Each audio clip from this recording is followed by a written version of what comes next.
horrible sounds from the transmission as you grind off bits of metal due to the mistake. What is up, YouTube? Welcome to Fred's Full Throttle. It's nice to see everyone again. Last week, I did a full owner's review of my 15-year-old Toyota Tacoma, kind of as a send-off since I sold it and replaced it with a 22 Tacoma TRD Pro. I realized that it was a bit different from my normal sports car videos, and the views obviously reflect that. However, the good news is that I will always be prioritizing quality over chasing views. If you haven't watched that video, I recommend it, even if you only have a passing interest in pickup trucks. I share quite a few interesting observations and experiences, including driving through over 2 feet of snow during a blizzard. Anyway, today we're going to dive right into some controversy and take on the age-old debate of manual versus automatic. Which is better? Which is faster? Which is more efficient? And which is the most fun? Prepare to have some assumptions challenged and some supposedly well-known facts proven wrong. Some of the answers in this video aren't going to be what you expect, and I have 2 pretty amazing bombshells that will challenge the way you think about transmissions in general. Before we get to all that though, we have quite a bit to cover, so let's dive right in. Up first, I think it's important to quickly discuss the 3 types of transmissions that I'm going to be covering for this video. First, we have the manual transmission, the classic. In its simplest, most well-known form, it's pretty straightforward. A third pedal in the driver's cockpit actuates a clutch which decouples the engine from the transmission, and the driver can manually select a gear using a mechanical or shift-by-wire lever, and then use the clutch to smoothly reconnect the transmission to the engine. The manual is an old technology, but don't for a second think that this old dog can't learn a few new tricks.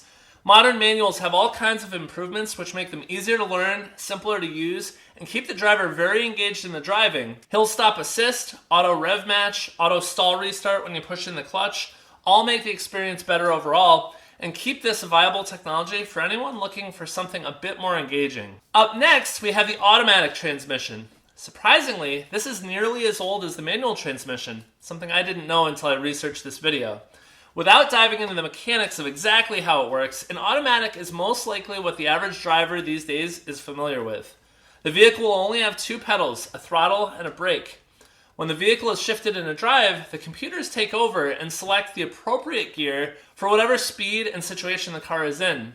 These transmissions are very versatile, they're quick, they're reliable. Initially derided by car enthusiasts as being slow, modern automatics are able to shift very, very quickly and also be quite efficient. An example of this is the current BMW M5, having switched back to an automatic in the current generation after having a DCT in the prior generation. Speaking of DCTs, last up is the double clutch transmission. DCTs, for short, are the prodigy of the bunch, combining the aspects of both the manual and an automatic. Internally, a DCT is actually much more similar to a manual in a lot of ways versus an automatic, although the net result is that it drives very similarly to a responsive automatic. Described in simplest terms, the DCT has 2 clutches and a series of interconnected gears. Gears are separated into 2 groups, the odd gears like 1, 3, 5, and the even gears like 2, 4, 6. No matter what gear you're in, one of the clutches is fully engaged, holding the other set of gears at the ready to be shifted to. If you're in 3rd gear, for example, the clutch holding the even gears is engaged, waiting to let you shift up or down into 2nd or 4th. It doesn't matter which gear you select, the computers will blip the throttle, transition both clutches simultaneously, and you're in the next gear. You can drive the car in a manually actuated mode, choosing to shift, or let the car do the shifting for you and drive it like a regular automatic. Now, as we go through the rest of this video, I'll be careful to mention if I'm referring to automatic or DCT specifically, if it matters for a specific point. In all other instances where I don't specify, I'll be using the term automatic or auto to refer to both. This is because many of the characteristics I'm going to be referring to are applicable to both equally. I'll do my best to mention, though, when there are differences. Now that that's out of the way, on to the good stuff. Which is better? Which is faster? Which is more efficient? As we get to that, it's important to frame the way us car enthusiasts use our cars. We all drive for different reasons, pick our cars for different reasons, and enjoy different things. Some drive for thrills, some drive for handling, some for an escape. Some of us chase lap times or we drag race. Others want bragging rights or to show off to others. Most importantly, all of us are looking for fun. Answering which is better really hinges quite a bit on how you want to enjoy your car. But let's break this down. So in this debate, there are pretty much 2 heated opinions. And they are, first, manual is better than everything. Always get a manual. This is the best way to feel connected to a car. Or, automatic DCT is better than everything. Get out of the way, Grandpa, and watch how acceleration is done. Well, there is a third perspective, the camp where I actually fall. Get the right tool for the right job. More on that in a few minutes. First, let's go over the pros and cons for the manual. Manuals have more feel and more involvement. You're physically moving the shifter, feeling the transmission through the shifter, and you choose how fast or slow to engage the clutch. You become a part of the transmission. Manuals have direct control over exactly what the car is doing. For example, you can slip the clutch at various times to influence how the car drives. You can hold gears indefinitely. You're making all the decisions, good, bad, or otherwise. Manuals tend to be easier to maintain and are simpler mechanically. They're also cheaper to maintain. With less complexity, fewer moving parts, and weighing less, there's just less there to worry about, less to go wrong, and they're easier to work on. Manuals tend to be less expensive, and in most vehicles that offer them, they are the default option, allowing a bump in price when you select an automatic. Some companies like Porsche have taken a no-cost option approach, which basically makes the price a wash, but that's not the majority. My new 22 Tacoma, for example, the default option was the manual, and the auto was actually an upcharge. There are a few other honorable mentions, though likely not real deciders for anyone. Manuals work really well with auto stop-start at intersections. They are an auto theft deterrent since you can't easily steal a car that you can't drive. And a coworker mentioned this one to me. They prevent young drivers from texting and driving.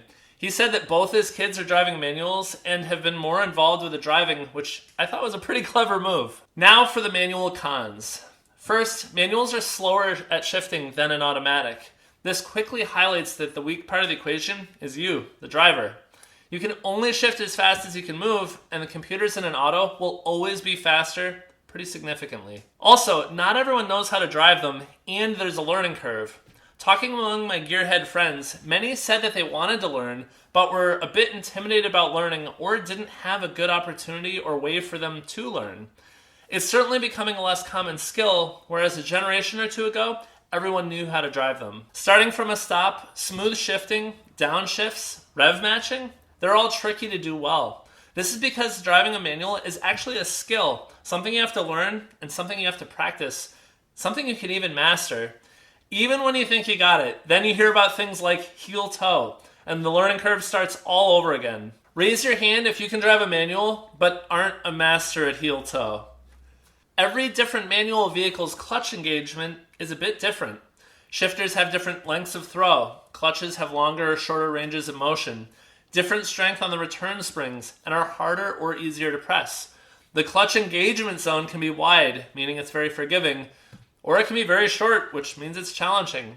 Want to see how good someone is at a manual? Put them in a few different vehicles back to back and see how they do. I remember when I got my Mini, it took me a while to get used to such a short, light clutch versus my Corvette. Hill stops are tricky, even if you're a great driver.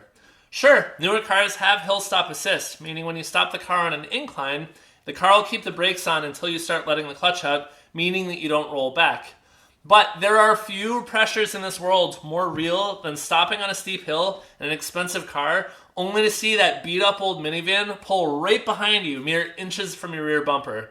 That's stress, I'll tell you. Sitting in traffic is not real fun. Stiff return springs on the clutch can mean that you have leg day every time you drive the car. Except it's only your left leg. And probably more relevant these days is that generally, though not universally, manual cars are less fuel efficient than their automatic versions. So we've covered the manuals, now let's go on to the pros and cons of the automatic. First, let's do the automatic pros.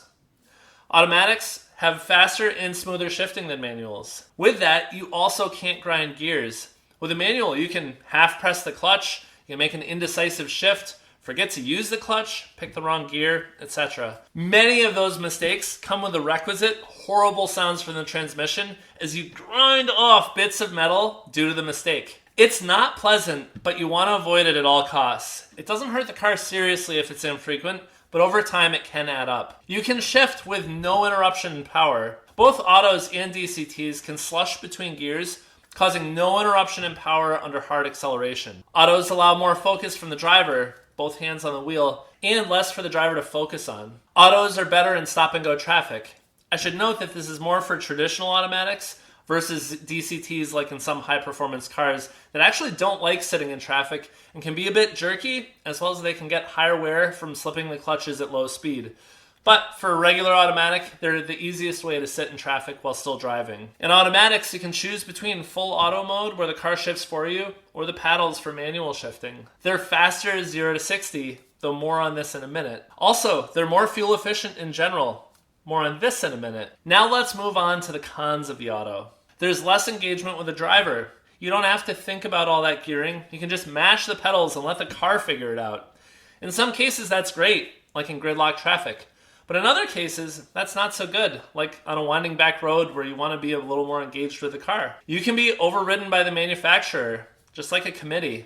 Most autos aren't going to let you hold a gear at redline in any gear. They're going to upshift. And frequently you'll notice your transmission hunting around for the right gear for efficiency, regardless of what your intent is as the driver.